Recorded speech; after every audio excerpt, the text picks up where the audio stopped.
Terima kasih Anda masih bersama kami di Sapa Sulsel. Saudara, tentunya Kementerian Hukum dan HAM ini sudah melakukan berbagai upaya ya dan juga langkah untuk memaksimalkan jalannya aturan terkait dengan prinsip mengenali pemilik manfaat dari korporasi untuk mencegah tindak pidana pencucian uang, Saudara. Nah, saya ingin bertanya langsung ke Bapak Santun Mas Pari Siregar selaku Direktur Perdata, Direktorat Jenderal Administrasi Hukum Umum. Tadi disampaikan oleh Ibu Sri Yuliani bahwa ada aplikasi khusus nih yang diterapkan untuk layanan administrasi hukum umum Kementerian Hukum dan HAM. Seperti apa itu Pak aplikasinya? Boleh langsung dijawab. Baik, diulangi, terima kasih Bu Ida, terima kasih Pak Harun selaku Kepala Kantor Wilayah Kementerian Hukum dan HAM Sulawesi Selatan, Pak Sri selaku Kepala Divisi, dan juga Pak Kepala OJK Region 6 Pak Muhammad Nurdin Subandi. Salam sehat untuk Bapak Ibu di Makassar dan Provinsi Sulawesi Selatan secara umum. Pertama yang perlu kami sampaikan adalah kenapa ada ketentuan mengenai pemilik manfaat atau beneficial ownership. Pertama, yang menjadi dasar hukum beneficial ownership adalah adanya Peraturan Presiden Republik Indonesia nomor 13 tahun 2018 tentang penerapan prinsip mengenali pemilik manfaat dari korporasi untuk dua hal. Pertama adalah dalam rangka pencegahan dan pemberantasan tindak pidana pencucian uang. Yang kedua adalah pemberantasan tindak pidana pendanaan terorisme, khususnya oleh korporasi.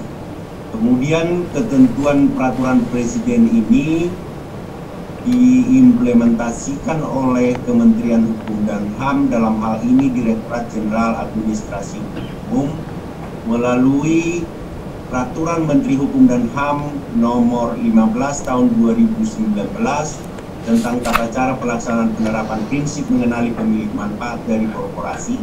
Kemudian yang kedua, Peraturan Menteri Hukum dan HAM nomor 21 tahun 2019 tentang tata cara pengawasan dan penerapan prinsip mengenali pemilik manfaat dari korporasi. Jadi sistemnya adalah ini dalam bentuk aplikasi. Kita kerjasama juga dengan teman-teman dari Otoritas Jasa Keuangan dan juga dari PPATK dan juga dengan KPK. Bagaimana kita mendorong sehingga kita mengetahui berdasarkan basis data yang ada di Direktorat Jenderal Administrasi Hukum Umum siapa sesungguhnya pemilik manfaat dari suatu korporasi tersebut.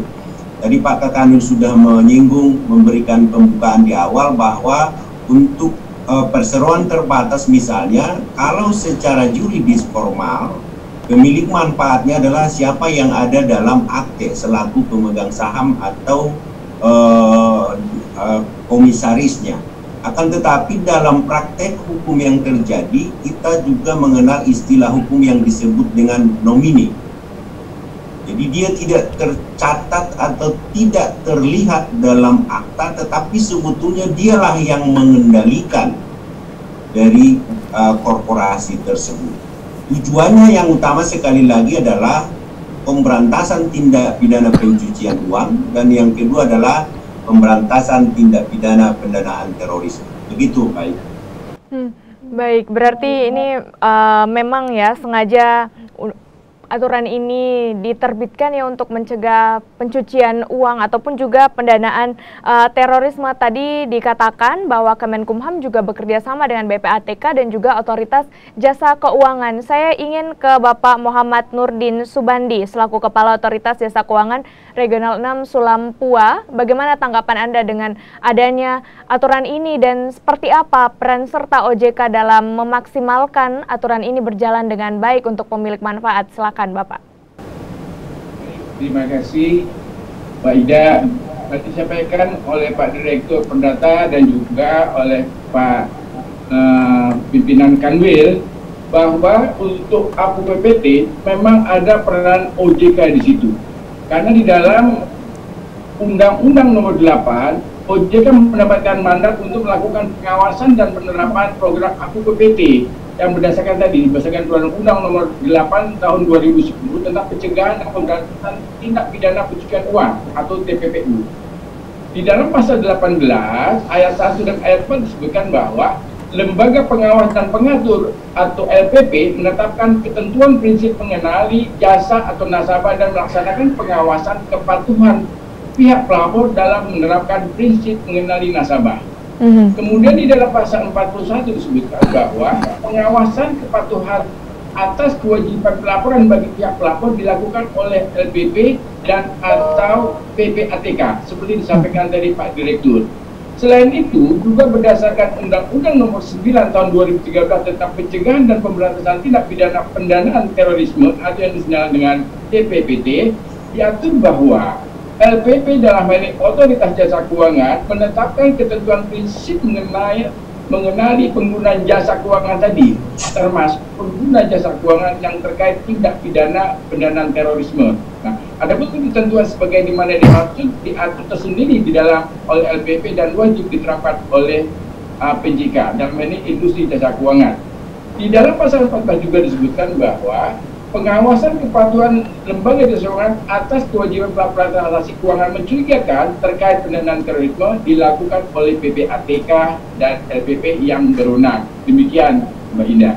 Berarti di sini juga OJK berperan aktif ya untuk mengawasi segala bentuk transaksi yang terjadi. Nah, saya mau ke Bapak Harun Sulianto kembali. Di sini tadi sebelumnya juga dikatakan bahwa yang penting dalam aturan pemilik manfaat ini adalah kepatuhan notaris. Lalu bagaimana sebenarnya peran notaris dalam penerapan prinsip mengenali pemilik manfaat dan pengguna jasa ini? Iya.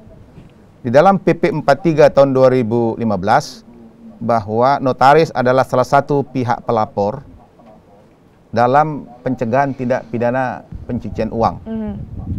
Dan tindak pidana pendanaan terorisme tentunya. Nah, kapan notaris itu harus melakukan kepada kliennya itu untuk mengidentifikasi itu ketika dia melakukan hubungan usaha dengan pengguna jasa. Kemudian apabila transaksi keuangannya lebih dari 100 juta. Kemudian dia harus mengidentifikasi tentang kliennya itu. Kemudian jika terdapat transaksi keuangan yang mencurigakan terkait TPPU dan tindak pidana pendanaan terorisme dan pihak pelapor, artinya notaris, meragukan kebenaran informasi yang dilaporkan oleh pengguna jasa itu. Kemudian pihak pelapor dalam hal ini notaris wajib menyampaikan laporan transaksi keuangan mencurigakan kepada PPATK untuk kepentingan dan untuk atas nama pengguna jasa. Ini masih pengguna jasa, belum kepada BO-nya. Jadi ketika apa? Ketika pembelian dan penjualan properti. Ketika pengelolaan terhadap uang, efek, produk jasa keuangan lainnya. Kemudian ketika pengelolaan rekening giro, rekening tabungan, dan rekening deposito. Nanti mungkin Kepala OJK bisa jelaskan. Nah, ini yang kita bahas sekarang. Ketika pengoperasian dan pengelolaan perusahaan atau korporasi dan atau pendirian, pembelian dan atau penjualan badan hukum. Nah, ini ada peran notaris untuk menyampaikan laporan kepada PPATK dan kepada Direktorat Jenderal Administrasi Hukum Umum apabila ada transaksi mencurigakan, terutama menyangkut beneficial ownership itu. Apa itu transaksi keuangan yang mencurigakan itu? Apabila ada profil orang yang bertransaksi itu atau karakteristiknya yang atau kebiasaan pola yang berbeda. Kemudian transaksi keuangan yang diduga dilakukan untuk menghindari pelaporan transaksi. Kemudian ada yang diminta oleh PPATK untuk dilaporkan. Jadi itu peran notaris itu. Oke, baik. Jadi tadi sudah dijelaskan ya terkait dengan peran notaris untuk juga sangat penting ya, berperan aktif juga untuk memaksimalkan jalannya. Jadi notaris itu dalam mengenali pengguna jasa itu, dia yang pertama harus mengidentifikasi. Mengidentifikasi, kemudian memverifikasi dan memantau, memastikan bahwa transaksi tersebut sesuai dengan profil yang dimaksudkan. Nah, bagaimana cara notaris menilai risiko dan identifikasi itu? Itu bagaimana caranya? Kita akan bahas, saudara, usai jeda berikut ini. Tetaplah bersama kami.